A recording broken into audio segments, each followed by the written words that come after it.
Ma vision même a été corrigée dans ma cour ici. Ma propre vision a été corrigée dans ma cour ici. Nul ne peut mettre pied dans la cour de cette maison sans être agréablement émerveillé par ces vergers d'arbres fruitiers qui la jalonnent. C'est l'œuvre précieuse d'Abdoulaye Alassane, enseignant de profession qui en a fait de l'arboriculture sa vocation. C'est une motivation qui date quand même très honnêtement de très longtemps. C'est depuis à bas âge parce que le vieux, nous avons trouvé qu'il faisait du jardinage. C'est là que j'ai eu vraiment comme l'amour des arbres, l'amour de la nature même d'une manière générale. Les arbres, les animaux, les oiseaux. J'ai commencé par les concombres, melons et papayes. J'avais beaucoup plus de papayes. J'avais 31 pieds de papayes dans cette cour. Ces 31 pieds de papayes ont réellement donné. Les melons, ça a beaucoup produit. Les concombres aussi, la même chose. Et la famille en a profité, les parents également.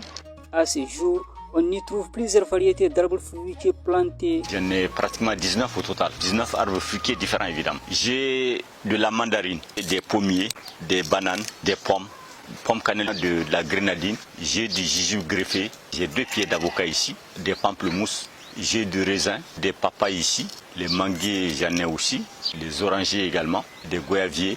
Ce sont ces arbres-là que j'ai ici.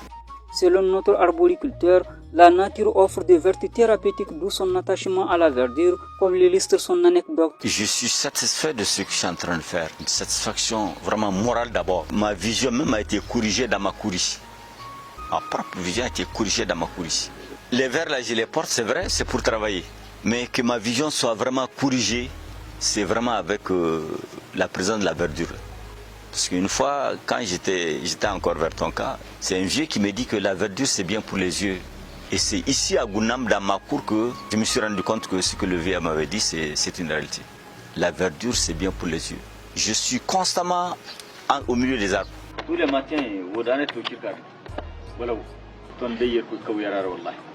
la chaleur ici ne se ressent pas beaucoup avec la présence des arbres.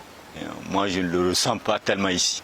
Parce que moi, je passe toute ma journée dans la cour ici, sous ces arbres. C'est une façon effectivement de faire face au changement climatique. Parce que là où il y a suffisamment d'arbres, c'est quand même très utile. Abdoulaye Alassane envisage l'extension de son verger fruitier. Son défi de taille consiste à ravitailler sa ville en fruits dans les prochaines années.